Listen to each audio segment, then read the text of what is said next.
Katori blouse step by step full cutting ಮಾಡೋದು ಹೇಗೆ ಅಂತ ಗೊತ್ತಾಯಿತು ನಿಮಗೆ. ಈಗ ಅದನ್ನೇ ಸ್ಟಿಚಿಂಗ್ ಮಾಡೋದು ಹೇಗೆ, ಪ್ರತಿಯೊಂದು ಸ್ಟಿಚ್ಗೂ ನಿಮಗೆ ಒಂದೊಂದೊಂದೊಂದು ಐಡಿಯಾ ಸಿಗ್ತಾ ಹೋಗುತ್ತೆ. ಎಲ್ಲೂ ಸ್ಕಿಪ್ ಮಾಡ್ತೀರಾ ನೋಡಿ. ಈ ಥರ ಏನಾದರೂ ಪರ್ಫೆಕ್ಟಾಗಿ ನೀವು ಏನಾದರೂ ಕಟೋರಿ ಬ್ಲೌಸ್ನ ಸ್ಟಿಚಿಂಗು ಕಟಿಂಗು ಮಾಡಿದ್ರಿ ಅಂದರೆ ಖಂಡಿತ ಎಲ್ಲೇ ಇದ್ದರೂ, ನೀವು ಎಷ್ಟು ದೂರ ಇದ್ದರೂ ಕೂಡ ನಿಮ್ಮನ್ನೇ ಹುಡ್ಕೊಂಡು ಬರ್ತಾರೆ. ಆ ರೀತಿಯಾಗಿ ಹೇಳ್ಕೊಡ್ತೀನಿ. ಎಲ್ಲೂ ಸ್ಕಿಪ್ ಮಾಡ್ತೀರಾ ನೋಡಿ ಫ್ರೆಂಡ್ಸ್. ಇದನ್ನು ಕರೆಕ್ಟಾಗಿ ನಾವು ಒಂದೊಂದು ಸ್ಟಿಚ್ಗೂ ನಾನು ಹೇಳಿದ್ನಲ್ಲ ನಿಮಗೆ, ಒಂದೊಂದು ಸ್ಟಿಚ್ಗೂ ಐಡಿಯಾ ಬರುತ್ತೆ ನಿಮಗೆ. ಅದು ಯಾವ ರೀತಿ ಹೇಗೆ ಅಂತ ನೋಡೋಣ. ಫಸ್ಟು ನೋಡಿ, ಇದು ಸ್ಲೀವ್ ಇದೆ. ಎಲ್ಲ ಪಾರ್ಟು ನಾನು ಈಗೇನು ಕಟ್ ಮಾಡಿದ್ದೀನಿ ಅದನ್ನೆಲ್ಲ ನಾವು ಕರೆಕ್ಟಾಗಿ ಇಟ್ಕೋಬೇಕಾಗತ್ತೆ. ಆಮೇಲೆ ನೋಡಿ, ಇದು ಫ್ರಂಟು, ಹಾಗೆಯೇ ಇದು ಕಟೋರಿ. ಇದರಲ್ಲಿ ನೀವು ಏನೆಲ್ಲ ಫಾಲೋ ಮಾಡ್ಬೋದು ಅಂತಂದರೆ, ಕಂಪಲ್ಸರಿಯಾಗಿ ನೀವು ಇಲ್ಲಿ ಈ ರೀತಿ ಒಂದು ಮಾರ್ಕ್ನ ಹಾಕ್ಕೋಬೇಕಾಗುತ್ತೆ. ಈ ರೀತಿ ಮಾರ್ಕ್ ಹಾಕ್ಕೊಂಡಾಗ ನಿಮಗೆ ಲೆಫ್ಟು ರೈಟ್ ಅನ್ನೋದು ಕರೆಕ್ಟಾಗಿ ಬರುತ್ತೆ. ಈಗ ಕೆಲವೊಬ್ರು ಏನು ಮಾಡಿರ್ತೀರ, ನೀವು ಎಲ್ಲ ಒಂದೇ ಕಡೆ ಹಾಕ್ಕೊಂಡು ಸ್ಟಿಚ್ ಮಾಡಿಬಿಡ್ತೀರ. ಎರಡು ಲೆಫ್ಟ್ ಬರುತ್ತೆ, ಇಲ್ಲಾಂದರೆ ಎರಡು ಕೂಡ ರೈಟ್ ಸೈಡ್ ಆಗಿಬಿಡುತ್ತೆ. ಆ ರೀತಿ ಆಗಬಾರ್ದು ಅಂದರೆ ಆದಷ್ಟು ಇದನ್ನೆಲ್ಲ ನೀವು ಫಾಲೋ ಮಾಡಬೇಕಾಗತ್ತೆ. ನೋಡಿ, ಈ ರೀತಿ ಒಂದು ಸಿಂಪಲ್ಲಾಗಿ ಒಂದು ಮಾರ್ಕ್ ಹಾಕ್ಕೊಂಡ್ವಿ ಅಂದರೆ ನಮಗೆ ಇದು ಕರೆಕ್ಟಾಗಿ ಗೊತ್ತಾಗುತ್ತೆ. ಆಮೇಲೆ ನೋಡಿ, ಈ ರೀತಿಯಾಗಿ ಹಾಕ್ಕೋಬೇಕು ಇದನ್ನು. ಈಗ ನಮಗೆ ಇದು ಈ ಕಟೋರಿ ಏನು ಕಟ್ ಮಾಡಿದ್ದೀವಿ ನಾವು, ಅದು ಈ ಕಡೆ ಸೈಡ್ಗೆ ಬರಬೇಕು. ಅದನ್ನು ಕೂಡ ನೀವು ಇಲ್ಲಿ ಅಬ್ಸರ್ವ್ ಮಾಡಿ ನೋಡಬೇಕಾಗತ್ತೆ.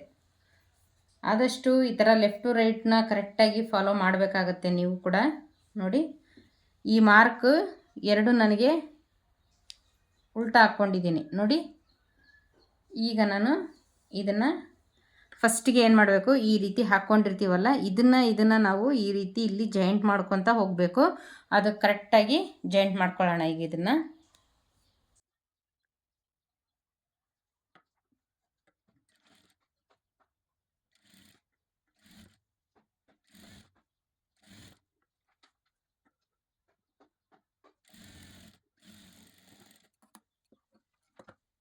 ಫ್ರೆಂಡ್ಸ್, ಇದು ಈಗ ನಮಗೆ ಕರೆಕ್ಟಾಗಿ ಬಂದಿದೆ. ಇದು ನೋಡಿ, ಇಲ್ಲೂ ಹೆಚ್ಚು ಕಡಿಮೆ ಆಗಿರಬಾರ್ದು, ಹಾಗೆಯೇ ಇಲ್ಲೂ ಕೂಡ ನಮಗೆ ಹೆಚ್ಚು ಕಡಿಮೆ ಆಗಿರಬಾರ್ದು. ಕರೆಕ್ಟಾಗಿ ಬಂದಿರಬೇಕು. ಇದು ಎಲ್ಲನೂ ನಾವು ಏನು ಮಾರ್ಜಿನ್ ತೊಗೊಂಡಿರ್ತೀವೋ ಅದು ನೋಡಿ, ಇಲ್ಲಿ ಕೂಡ ಕರೆಕ್ಟಾಗಿರಬೇಕು. ಇದೇ ರೀತಿ ಈಗ ನಾನು ಇನ್ನೊಂದು ಕಟೋರಿ ಕೂಡ ರೆಡಿ ಮಾಡ್ಕೊತೀನಿ.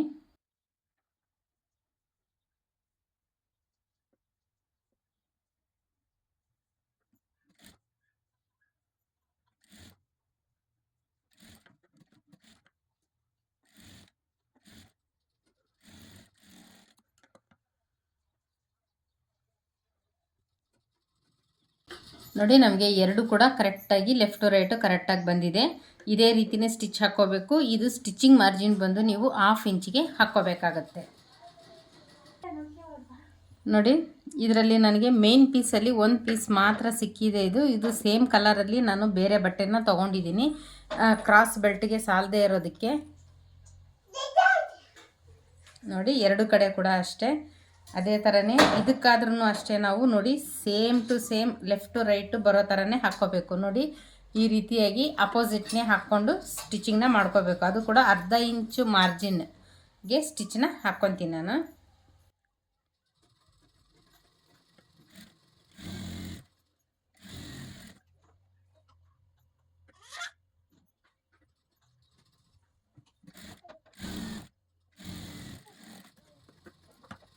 ನೋಡಿ, ನಮಗೆ ಕರೆಕ್ಟಾಗಿ ಅಪೋಸಿಟಾಗಿ ಬಂದಿದೆ. ಈಗ ಬಂದಿರೋದನ್ನೇ ನಾನು ಏನು ಮಾಡ್ತೀನಿ, ಇದನ್ನು ಈ ಕಡೆಗೆ ಟರ್ನ್ ಮಾಡಿ ಒಂದು ಮೇಲೆ ಸ್ಟಿಚ್ಚನ್ನ ಹಾಕ್ಕೊತೀನಿ.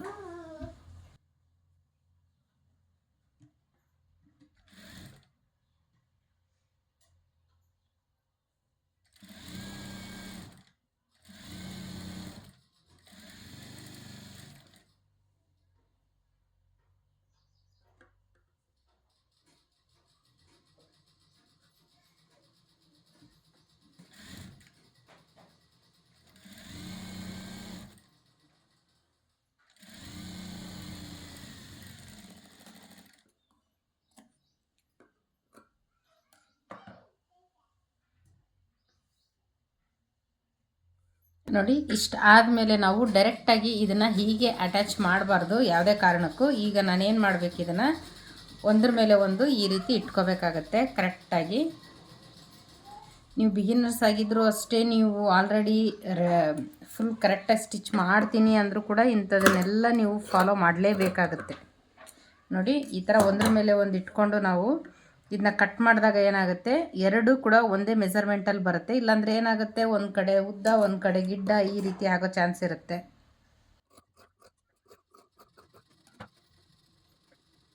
ಈಗ ನಾನು ಇದು ಕಟೋರಿ ಏನು ರೆಡಿ ಮಾಡ್ಕೊಂಡಿದ್ದೀನೋ ಇದಕ್ಕೆ ನಾನು ಮೊದಲಿಗೆ ಡಾಟ್ಸ್ನ ಹಿಡಿತೀನಿ. ಇಲ್ಲಿ ನೋಡಿ, ಇಲ್ಲಿ ಆಲ್ರೆಡಿ ನಾನು ಕಟಿಂಗಲ್ಲಿ ತೋರಿಸಿದ್ದೀನಿ ನಿಮಗೆ ಯಾವ ರೀತಿಯಾಗಿ ಮಾರ್ಕ್ ಹಾಕೋದು, ಈ ರೀತಿ ನ್ಯಾಚ್ ಹಾಕೋದು ಅನ್ನೋದನ್ನು.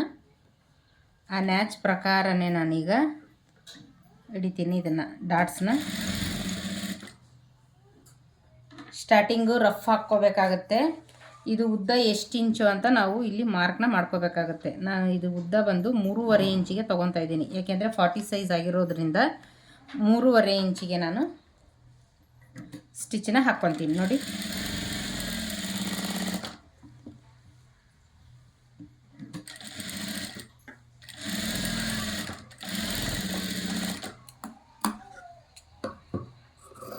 ನೀವು ಈ ಥರ ಸ್ಟಿಚ್ ಹಾಕಿ ಈ ರೀತಿ ಕಟ್ಟು ಕೂಡ ಮಾಡ್ಬೋದು, ಇಲ್ಲಾಂದರೆ ಇನ್ನೂ ಒಂಥರ ತೋರಿಸ್ತೀನಿ ನೋಡಿ.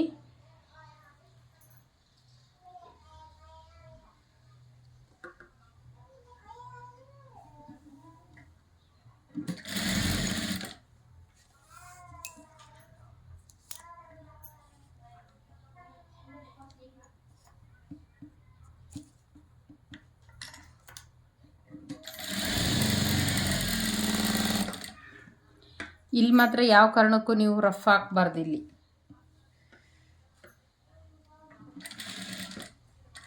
ನೋಡಿ, ಒಂದು ಅರ್ಧ ಇಂಚ್ ಬಂದ ಮೇಲೆ ಇದನ್ನು ಈ ರೀತಿಯಾಗಿ ಫೋಲ್ಡಿಂಗ್ ಕೂಡ ಮಾಡ್ಕೋಬೋದು.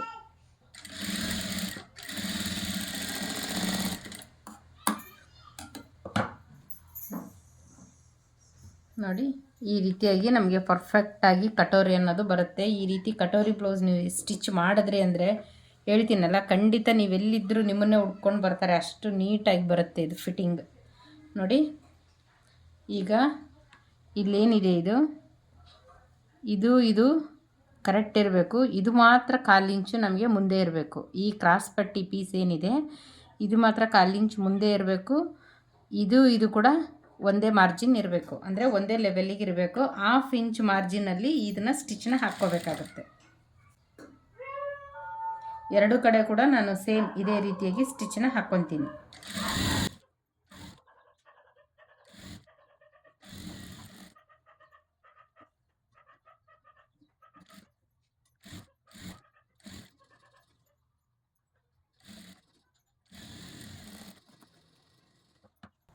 ನೋಡಿದ್ರೆ ಅಲ್ಲ, ಎಷ್ಟು ಕರೆಕ್ಟಾಗಿ ಬರುತ್ತೆ. ಯಾವ ಪೀಸ್ ಕೂಡ ನಮಗೆ ಹೆಚ್ಚು ಕಡಿಮೆ ಆಗೋದೇ ಇಲ್ಲ, ಅಷ್ಟು ನೀಟಾಗಿ ಕರೆಕ್ಟಾಗಿ ಬರುತ್ತೆ. ಈಗ ಇದ್ರ ಮೇಲೆ ನಾವು ಟಾಪ್ ಸ್ಟಿಚ್ಚನ್ನ ಹಾಕ್ಕೋಬೇಕಾಗತ್ತೆ, ಅಂದರೆ ಕಿನಾರಿ ಸ್ಟಿಚ್ಚನ್ನ ಇದ್ರ ಮೇಲೆ ನಾವು ಹಾಕ್ಕೋಬೇಕು.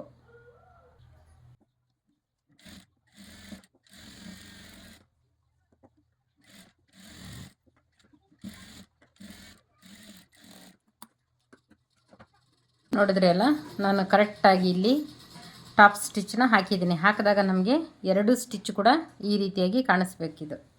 ಈಗ ನೋಡಿ, ಇದನ್ನು ನಾವು ಈ ರೀತಿ ಫ್ರಂಟ್ ಪಾರ್ಟ್ನ ಕರೆಕ್ಟಾಗಿ ಇಟ್ಕೊಂಡು, ಇಲ್ಲಿ ಹೆಚ್ಚು ಕಡಿಮೆ ಇದ್ದರೆ ನೀವು ಕಟ್ ಮಾಡ್ಕೋಬೋದು, ಇಲ್ಲಾಂದರೆ ಸೇಮ್ ಏನಿದೆಯೋ ಇದಕ್ಕೆ ನಾವು ಈಗ ಬಲಗಡೆ ಸೈಡಿಗೆ ಸಿಂಗಲ್ ಪಟ್ಟಿ, ಎಡಗಡೆಗೆ ನಾವು ಡಬಲ್ ಪಟ್ಟಿ ಇದನ್ನು ಅಟ್ಯಾಚ್ ಮಾಡ್ಕೋಬೇಕಾಗತ್ತೆ. ನೋಡಿ, ಇದು ರೈಟ್ ಸೈಡಲ್ಲಿ ನಾನು ಸಿಂಗಲ್ ಪಟ್ಟಿನ ಹಚ್ಕೊತೀನಿ ಇಲ್ಲಿ.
ನೋಡಿ, ಪೈಪಿಂಗ್ ಮಾಡೋದಕ್ಕಿಂತ ಮುಂಚೆ ಕಂಪಲ್ಸರಿಯಾಗಿ ಇದನ್ನು ಈ ಥರ ಒಂದ್ರ ಮೇಲೆ ಒಂದಿಟ್ಟು ಎರಡು ಕರೆಕ್ಟ್ ಇದೆಯಾ ಅಂತ ನೋಡ್ಕೊಳ್ಳೇಬೇಕು ಇದನ್ನು.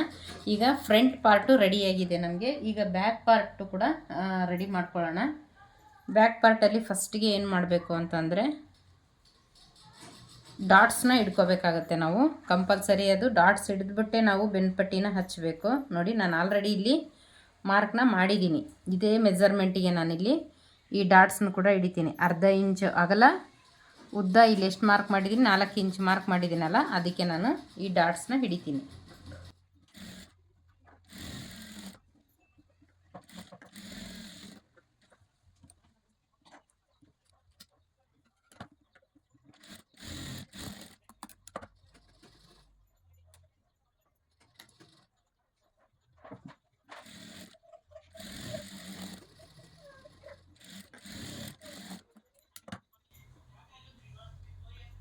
ನೋಡಿದ್ರಿ ಅಲ್ಲ, ಬ್ಯಾಕ್ ಕೂಡ ರೆಡಿ ಮಾಡಿದ್ದೀನಿ ನಾನು.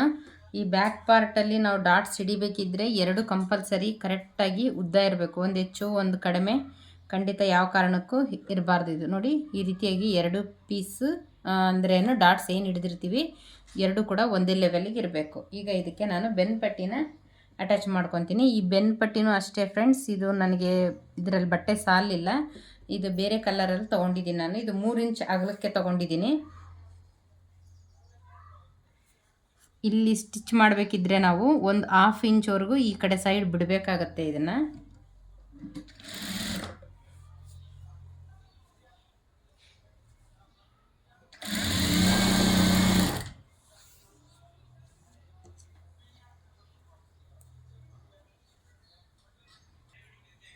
ನೋಡಿ, ಇಲ್ಲಿ ಬಂದಾಗ ಒಂದು ಸಣ್ಣದಾಗಿ ಈ ರೀತಿ ಪ್ಲಿಟ್ಸ್ ಕೊಡಬೇಕಾಗುತ್ತೆ, ಅಂದರೆ ಚಿಕ್ಕದು ಪುಟಾಣಿ ಕೊಡಬೇಕಾಗುತ್ತೆ.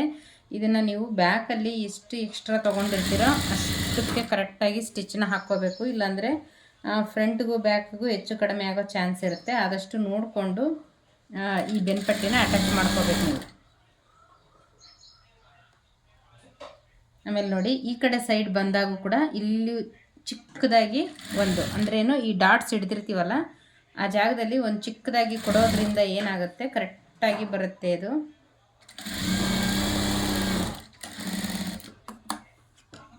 ಇದಕ್ಕೆ ನಾನು ಮತ್ತೆ ಈಗ ಮೇಲೊಲಿಗೆ ಅಂದರೆ ಟಾಪ್ ಸ್ಟಿಚ್ನ ಹಾಕ್ತೀನಿ.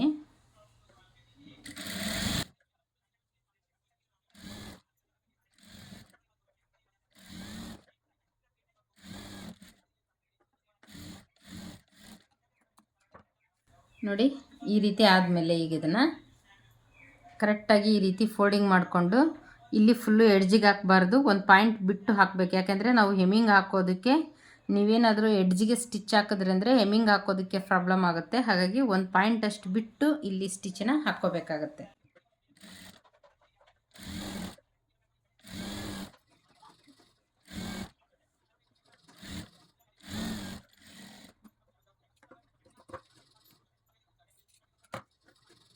ನೋಡಿದ್ರಿ ಅಲ್ಲ, ಎಷ್ಟು ಕರೆಕ್ಟಾಗಿ ಬೆನ್ಪಟ್ಟಿ ರೆಡಿಯಾಗಿದೆ. ಈಗ ಇದನ್ನು ಶೋಲ್ಡರ್ ಜಾಯಿಂಟ್ನ ಮಾಡ್ಕೋಬೇಕಾಗತ್ತೆ. ಶೋಲ್ಡರ್ ಜಾಯಿಂಟ್ ಮಾಡಬೇಕಿದ್ರೆ ನಾವು ಕರೆಕ್ಟಾಗಿ 1/2 ಇಂಚ್ ಮಾರ್ಜಿನಲ್ಲಿ ಶೋಲ್ಡರ್ ಜಾಯಿಂಟ್ನ ಮಾಡ್ಕೋಬೇಕು. ನೋಡಿ, ನಾನು ಬ್ಯಾಕ್ ಪಾರ್ಟ್ನ ಇಲ್ಲಿ ಕೆಳಗಡೆ ಹಾಕ್ಕೊಂಡಿದ್ದೀನಿ. ಇದು ಸೀದಾ ಇದೆ.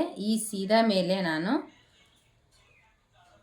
ಫ್ರಂಟ್ ಪಾರ್ಟ್ನ ಹಾಕ್ಕೊತಾ ಇದ್ದೀನಿ. ನೋಡಿ, ಇದು ಕೂಡ ಸೀದಾ, ಇದು ಸೀದಾ ಇಲ್ಲಿ ಮೇಲೆ ಕಾಣಿಸ್ತಾ ಇದೆ, ಇದು ಸೀದಾ ಇಲ್ಲಿ ಒಳಗಡೆ ಹೋಗಿದೆ. ಈ ರೀತಿಯೇ ನಾವು ಶೋಲ್ಡರ್ ಜಾಯಿಂಟ್ನ ಮಾಡ್ಕೋಬೇಕಾಗತ್ತೆ. ಅದು ಕೂಡ 1/2 ಇಂಚ್ ಮಾರ್ಜಿನಲ್ಲಿ ಶೋಲ್ಡರ್ ಜಾಯಿಂಟ್ನ ಮಾಡ್ಕೋಬೇಕು.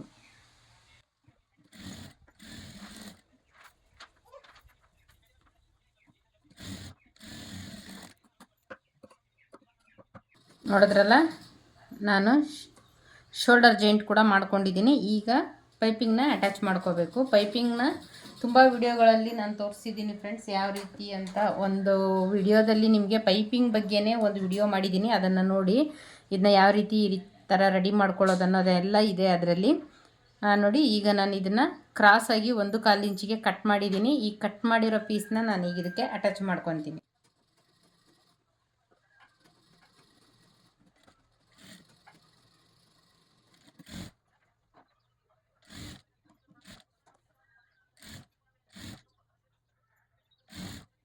ಶೋಲ್ಡರ್ ಜಾಯಿಂಟ್ ಏನಿರುತ್ತೆ ಅದು ನಮಗೆ ಬ್ಯಾಕ್ ಕಡೆ ಟರ್ನ್ ಆಗೋ ರೀತಿ ಮಾಡ್ಕೋಬೇಕಿಲ್ಲಿ.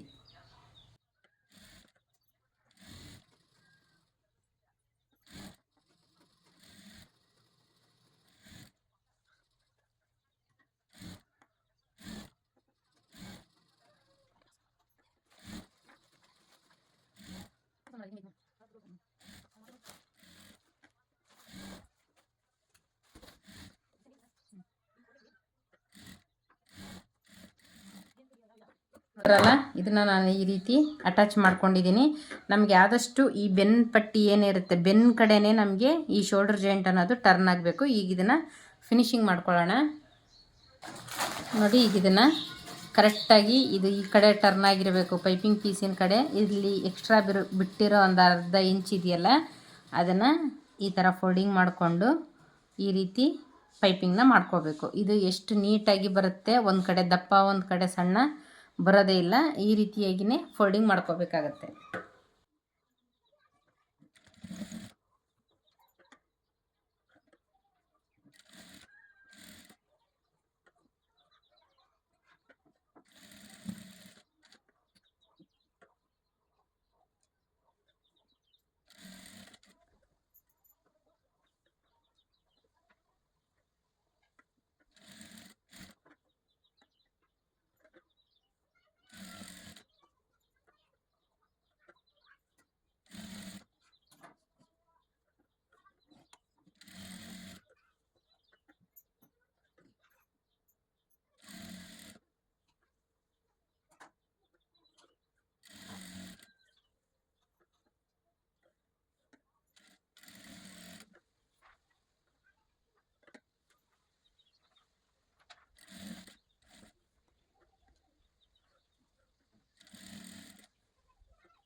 ನೋಡಿದ್ರೆ ಅಲ್ಲ, ಎಲ್ಲ ಕಡೆ ಸ್ಟಾರ್ಟಿಂಗಿಂದ ಹಿಡಿದು ಎಂಡ್ವರೆಗೂ ನಮಗೆ ಒಂದೇ ಥರ ಪೈಪಿಂಗ್ ಬರುತ್ತೆ. ಈ ರೀತಿ ನಿಮಗೂ ಪೈಪಿಂಗ್ ಬೇಕು ಅಂದರೆ ಫ್ರೆಂಡ್ಸ್, ಈ ರೀತಿ ಲೆಫ್ಟು ರೈಟು ಪ್ರೆಷರ್ ಪುಟ್ ಇರುತ್ತೆ. ಇದನ್ನು ನೀವು ಈ ಕಡೆ ಸೈಡಿಗೆ ಹಾಕ್ಕೊಂಡ್ರಿ ಅಂದರೆ ಖಂಡಿತವಾಗ್ಲೂ ನೀವು ಕೂಡ ಇದೇ ಥರನೇ ಪೈಪಿಂಗ್ನ ಮಾಡಬಹುದು. ನೋಡಿ ಎಷ್ಟು ಪರ್ಫೆಕ್ಟಾಗಿ ಬರುತ್ತೆ ಅಂತ. ಎಲ್ಲೂ ಕೂಡ ನಮಗೊಂದು ಚೂರು ಹೆಚ್ಚು ಕಡಿಮೆ ಅನ್ನೋದೇ ಇರೋದಿಲ್ಲ, ಅಷ್ಟು ನೀಟಾಗಿ ಪೈಪಿಂಗ್ ಅನ್ನೋದು ಬರುತ್ತೆ. ಆದಷ್ಟು ನೀವು ಕೂಡ ಈ ಥರ ನಾನು ಚೆಕ್ ಮಾಡ್ತೀನಿ, ಇತ್ತು ಅಂದರೆ ನಾನು ಡಿಸ್ಕ್ರಿಪ್ಷನ್ ಬಾಕ್ಸಲ್ಲಿ ಲಿಂಕ್ ಹಾಕಿರ್ತೀನಿ.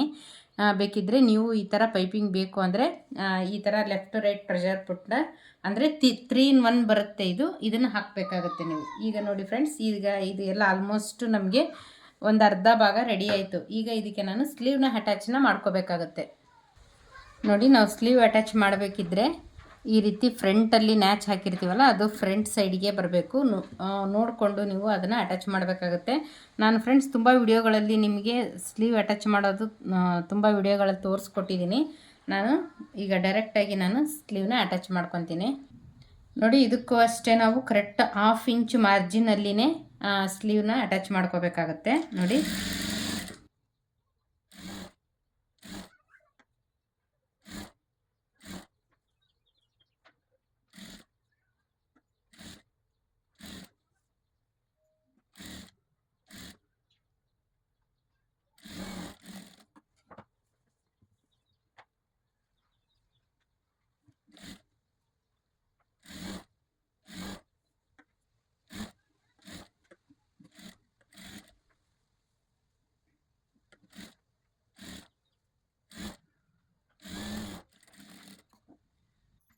ನೋಡಿ ಫ್ರೆಂಡ್ಸ್, ನಾನು 2 ಕಡೆ ಸ್ಲೀವ್ ಕೂಡ ಅಟ್ಯಾಚ್ ಮಾಡ್ಕೊಂಡಿದ್ದೀನಿ. ನಿಮ್ಮ ಹತ್ರ ಓರ್ಲಾಕ್ ಇಲ್ಲ ಅಂದರೆ ನೀವು ಕಂಪಲ್ಸರಿ 2 ಸ್ಟಿಚ್ಚನ್ನ ಹಾಕ್ಕೊಳ್ಳೇಬೇಕು. ನೋಡಿ, ನಾವು ಈ ರೀತಿ ಸ್ಲೀವ್ ಅಟ್ಯಾಚ್ ಆದಮೇಲೆ ಈ ಥರ ಕಾಣಿಸ್ಬೇಕು ನಮಗೆ ನೋಡೋಕ್ಕೆ. ನೋಡಿ, ಎಲ್ಲಿ ಒಂಚೂರು ರಿಂಕಲ್ಸು ಇದು ಏನು ಇಲ್ಲದೆ ಇರೋ ರೀತಿ ಈ ಥರವಾಗಿ ಕಾಣಿಸ್ಬೇಕು. ನಾವು ಸ್ಲೀವ್ ಅಟ್ಯಾಚ್ ಮಾಡಬೇಕಿದ್ರೆ ಯಾವ ಕಾರಣಕ್ಕೂ ಯಾವ ಪೀಸ್ನು ಜಾಸ್ತಿ ಎಳೆಯೋದಾಯಿತು ಅಥವಾ ಬಾಡಿ ಪೀಸ್ ಎಳೆಯೋದು, ಸ್ಲೀವ್ ಸ್ವಲ್ಪ ಕಡಿಮೆ ಇದೆ ಅಂತ ಅದನ್ನು ಕೂಡ ಎಳೆಯೋದು ಮಾಡೋಕ್ಕೆ ಹೋಗಬಾರ್ದು. ನೋಡಿ, ನನಗಿಲ್ಲಿ 1/4 ಇಂಚ್ ಮಾತ್ರ ಕಡಿಮೆ ಇತ್ತು. ನಾನು ಇಷ್ಟು ಬಿಟ್ಟಿನೇ ಸ್ಟಿಚ್ ಮಾಡಿದ್ದೀನಿ. ಇದರಿಂದ ಏನು ತೊಂದರೆ ಆಗೋಲ್ಲ ನಿಮಗೆ. 1/2 ಇಂಚ್ವರೆಗೂ ಬಂತಂದರೆ ಖಂಡಿತ ಜಾಯಿಂಟ್ ಮಾಡ್ಕೋಬೇಕಾಗುತ್ತೆ. ಈ 1/4 ಇಂಚ್ ಒಳಗಡೆ ಇಷ್ಟಿತ್ತು ಅಂದರೆ ಇದರಿಂದ ಏನು ಪ್ರಾಬ್ಲಮ್ ಆಗೋಲ್ಲ, ಬಿಡ್ಬೋದು.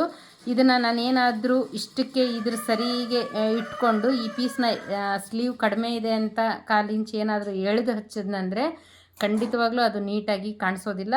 ನಿಮಗೆ ನೀವು ಕೇಳಿದಷ್ಟೇ ದುಡ್ಡು ಕೊಡಬೇಕು ಅಂದರೆ ಖಂಡಿತ ಇದನ್ನೆಲ್ಲ ನೀವು ಫಾಲೋ ಮಾಡಲೇಬೇಕಾಗತ್ತೆ. ನೋಡಿ, ಈಗ ನಾನು ಇದನ್ನು ಸ್ಲೀವ್ನ ಫೋಲ್ಡಿಂಗ್ ಮಾಡ್ಕೊತೀನಿ. ಆಲ್ರೆಡಿ ನಾನು ಇಲ್ಲಿ ನ್ಯಾಚ್ನ ಹಾಕಿದ್ದೀನಿ. ಈಗ ಸ್ಟಾರ್ಟಿಂಗಲ್ಲಿ ನಾನು ಒಂದು 1/4 ಇಂಚಿಗೆ ಮೊದಲಿಗೆ ಸ್ಟಿಚ್ನ ಹಾಕ್ಕೊಂಡು, ಆನಂತರ ಈ ನ್ಯಾಚ್ ಏನಿದೆ ಅಲ್ಲಿಗೆ 1 ಇಂಚ್ವರೆಗೂ ನಾನು ಈ ಥರ ಫೋಲ್ಡಿಂಗ್ನ ಮಾಡ್ಕೊತೀನಿ. 2 ಸ್ಲೀವ್ ಕೂಡ ನಾನೀಗ ರೆಡಿ ಮಾಡ್ಕೊತೀನಿ.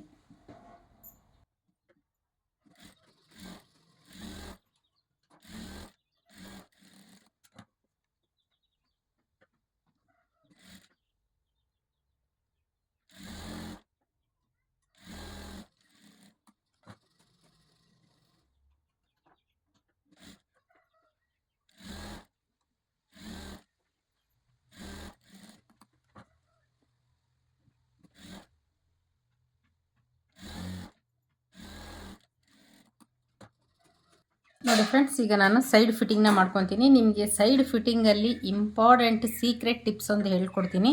ಖಂಡಿತ ಅದನ್ನು ನೀವು ಕೂಡ ಫಾಲೋ ಮಾಡ್ಬೋದು. ನೋಡಿ, ಇದು ಫಸ್ಟಿಗೆ ಏನು ಎಷ್ಟಿದೆ ಅಂತಂದರೆ, ಸ್ಲೀವ್ ಲೂಸಿಂಗ್ ಬಂದು 5.5 ಇಂಚ್ ಇದೆ. ಈ 5.5 ಇಂಚಿಗೆ ಇಲ್ಲಿ ಮಾರ್ಕ್ನ ಹಾಕ್ಕೊತೀನಿ ನಾನು. ಆನಂತರ ಹಾರ್ಮೋಲ್ ಲೂಸಿಂಗ್ ಎಷ್ಟಿದೆ, 8.25 ಇಂಚ್ ಇತ್ತು ನಮಗೆ. ಇದರಲ್ಲೂ ಕೂಡ ನಾನು 8.25 ಇಂಚಿಗೆ ಮಾರ್ಕ್ನ ಮಾಡ್ಕೊತೀನಿ. ಆಲ್ರೆಡಿ ಇಲ್ಲಿ ಮಾರ್ಕ್ ಬಂದಿದೆ. ಇದೇ ಮಾರ್ಕ್ ಮೇಲೇ ಸ್ಟಿಚ್ನ ಹಾಕ್ಬೋದು. ಇಲ್ಲಿ ನೋಡಿ, ಈ ಫ್ರಂಟ್ ಪಾರ್ಟಲ್ಲಿ ಈ ಕಾಜಾಪಟ್ಟಿ ಏನಿದೆ, ಈ ಸೈಡ್ ನಾವೇನು ಮಾಡಬೇಕು ಅಂತಂದರೆ, ನೋಡಿ ಈ ರೀತಿಯಾಗಿ ನಾವು ಈಗ ಎಷ್ಟು ಇಂಚಿತ್ತು ನಮಗೆ, ವೇಸ್ಟ್ ಬಂದು 34 ಇಂಚಿತ್ತು. 34ರಲ್ಲಿ 4ನೇ ಭಾಗ ಅಂದರೆ 8.5 ಇಂಚಿಗೆ ಬರುತ್ತೆ. ಈ 8.5 ಇಂಚಿಗೆ ನೀವು ಈ ರೀತಿಯಾಗಿ ಒಂದು ಮಾರ್ಕ್ನ ಹಾಕ್ಕೊಳ್ಳೋದ್ರಿಂದ ಏನಾಗುತ್ತೆ, ನಿಮಗೆ ಎಲ್ಲೋ ಒಂಚೂರು ಎಲ್ಲ ಫುಲ್ ಫಿನಿಶಿಂಗ್ ಆದಮೇಲೆ ಕೂಡ ಒಂದು 1/4 ಇಂಚ್ ಕೂಡ ಹೆಚ್ಚು ಬರಲ್ಲ, ಕಡಿಮೆನೂ ಬರಲ್ಲ. ಖಂಡಿತವಾಗ್ಲೂ ಈ ಟಿಪ್ಸ್ನ ನೀವು ಫಾಲೋ ಮಾಡಿ. ಇದು ನಾನು ಲೆಫ್ಟ್ ಸೈಡ್ಗೆ ಹಾಕಬೇಕಿದ್ರೆ ಈ ಥರ ಹಾಕಿದ್ದೀನಿ. ರೈಟ್ ಸೈಡಲ್ಲಿ ಯಾವ ರೀತಿ ಅಂತ ಅದನ್ನು ಕೂಡ ಹೇಳ್ಕೊಡ್ತೀನಿ. ನೋಡಿ, ಆಲ್ರೆಡಿ ಇಲ್ಲಿ ನಾನು ಹಾಕಿರೋ ಮಾರ್ಕು ಕೂಡ ನಿಮಗೆ ಕಾಣಿಸ್ತಾ ಇದೆ. ಆದರೂ ಒಂದು ಸಲ ನಾವು ಇಲ್ಲಿ ಚೆಕ್ನ ಮಾಡ್ಕೋಬೇಕಾಗುತ್ತೆ. ಚೆಕ್ ಮಾಡಿಕೊಂಡೇ ಮಾರ್ಕ್ನ ಹಾಕ್ಕೋಬೇಕಾಗತ್ತೆ.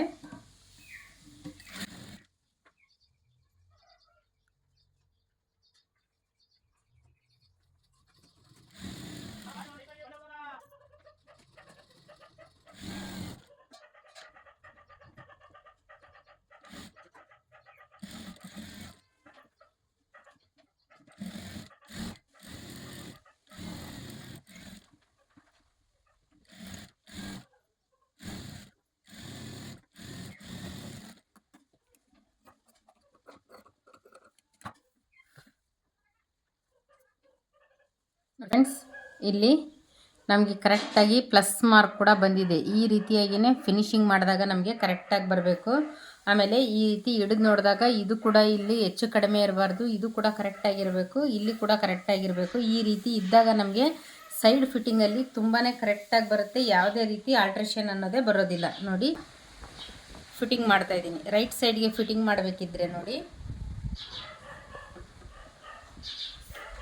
ಸೇಮ್ ಮಾರ್ಜಿನ್ ಅಂದರೆ ಸೇಮ್ ಅಳತೆ ಏನು ತೊಗೊಂಡಿದ್ವಿ ನಾವು ಅಷ್ಟನ್ನೇ ಇಲ್ಲಿ ಕೂಡ ಮಾರ್ಕ್ನ ಮಾಡ್ಕೋಬೇಕು.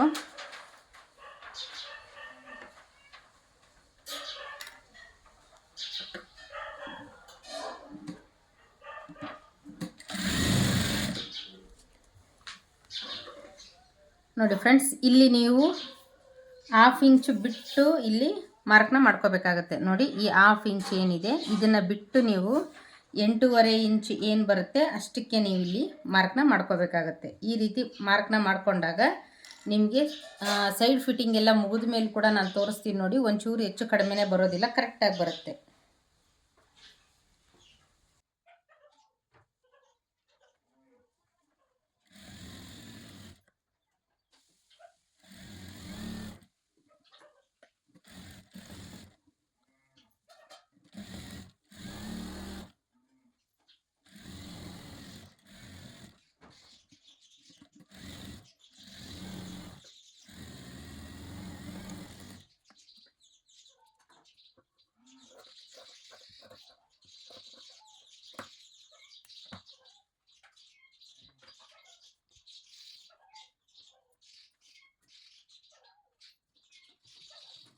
ನೋಡಿ ಫ್ರೆಂಡ್ಸ್, ನಮಗೆ ಈ ಸೈಡ್ ಕೂಡ ಇದೇ ರೀತಿ ಪ್ಲಸ್ ಮಾರ್ಕ್ ಅನ್ನೋದೇ ಬರಬೇಕು. ನೋಡಿ, ಎರಡು ಕಡೆ ಕೂಡ ಫಿಟ್ಟಿಂಗ್ ಮಾಡಿದಾಗ ನಮಗೆ ಇದೇ ಥರ ಪ್ಲಸ್ ಮಾರ್ಕ್ ಅನ್ನೋದು ಇರಬೇಕು. ಈ ರೀತಿ ಇದ್ದಾಗ ನಿಮಗೆ ಬ್ಲೌಸ್ ಎಲ್ಲೂ ಆಲ್ಟ್ರೇಷನ್ ಅನ್ನೋದೇ ಬರೋದಿಲ್ಲ.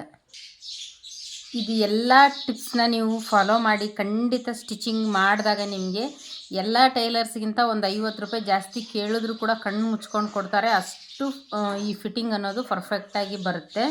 ನೋಡಿ, ಈಗ ನಾನು ಇದನ್ನು ಅಳತೆ ಮಾಡಿ ತೋರಿಸ್ತೀನಿ. ಎಷ್ಟಿತ್ತು ನಮ್ಮದು ವೇಸ್ಟ್?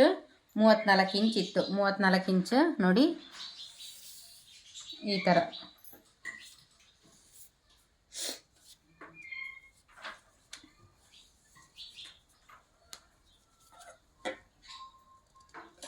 ಇದನ್ನು ಬಿಟ್ಟು ನಾವು 34 ಇಂಚನ್ನ ನೋಡಬೇಕಾಗುತ್ತೆ. ರೈಟ್ ಸೈಡಲ್ಲಿ ಸಿಂಗಲ್ ಪಟ್ಟಿ ಏನಿರುತ್ತೆ ಅದನ್ನು ಬಿಟ್ಟು 34 ಇಂಚ್ ನೋಡಬೇಕು. ನೋಡಿ, ಈ ಅಳತೆ ಬ್ಲೌಸು ಅವ್ರು ಕೊಟ್ಟಿರೋ ಅಳತೆ ಬ್ಲೌಸ್ಗೂ ಈಗ ನಾನು ಸ್ಟಿಚ್ ಮಾಡಿರೋಂಥ ಬ್ಲೌಸ್ಗೂ ಒಂದು ಒಂದು ಪಾಯಿಂಟ್ ಕೂಡ ಎಲ್ಲೂ ಮಿಸ್ ಆಗಿಲ್ಲ. ಅಷ್ಟು ಪರ್ಫೆಕ್ಟಾಗಿ ಬಂದಿದೆ. ಅವರು ಕೊಟ್ಟಿರೋ ಅಳತೆ ಬ್ಲೌಸು ಕೂಡ ನಮಗೆ ಅಳತೆ ಕೊಡೋಕೆ ಮುಂಚೆ ಯಾರೇ ಆಗಿರಲಿ ಅಳತೆ ಬ್ಲೌಸು ಕೊಡುವಾಗ ಕರೆಕ್ಟಾಗಿರೋ ಅಳತೆ ಬ್ಲೌಸ್ನ ಕೊಟ್ಟಾಗ ಈ ಮೆಥಡ್ನ ಫಾಲೋ ಮಾಡಿದಾಗ ನಿಮಗೆ ಎಲ್ಲೂ ಯಾವ ಬ್ಲೌಸಲ್ಲೂ ಆಲ್ಟ್ರೇಷನ್ ಅನ್ನೋದು ಬರೋದಿಲ್ಲ. ಅಷ್ಟು ಫಿಟ್ಟಿಂಗು ಕೂಡ ನೀಟಾಗಿರುತ್ತೆ ಫ್ರೆಂಡ್ಸ್. ಐ ಹೋಪ್ ನಿಮಗೆಲ್ಲರಿಗೂ ಈ ವಿಡಿಯೋ ಇಷ್ಟ ಆಯಿತು. ಖಂಡಿತ ಕಲ್ತಿದ್ದೀರಾ ಅಂತ ಅಂದ್ಕೊಂಡಿದ್ದೀನಿ. ಏನೇ ಡೌಟ್ಸ್ ಇದ್ದರೂ ಕೂಡ ನನಗೆ ಕಮೆಂಟ್ ಮಾಡಿ ತಿಳಿಸಿ. ಖಂಡಿತ ವಿಡಿಯೋನ ಶೇರ್ ಮಾಡಿ ಫ್ರೆಂಡ್ಸ್. ಆದಷ್ಟು ತುಂಬ ಜನ ಕಲಿಯೋರು ಇದ್ದಾರೆ, ಅವ್ರಿಗೂ ಕೂಡ ಹೆಲ್ಪ್ ಆಗುತ್ತೆ ಅಂತ ಹೇಳ್ತಾ ವಿಡಿಯೋನ ಇಲ್ಲಿಗೆ ಎಂಡ್ ಮಾಡ್ತಾ ಇದ್ದೀನಿ. ಹಾಗಿದ್ರೆ ನೆಕ್ಸ್ಟ್ ವಿಡಿಯೋದಲ್ಲಿ ಸಿಗೋಣ friends. Thank you so much.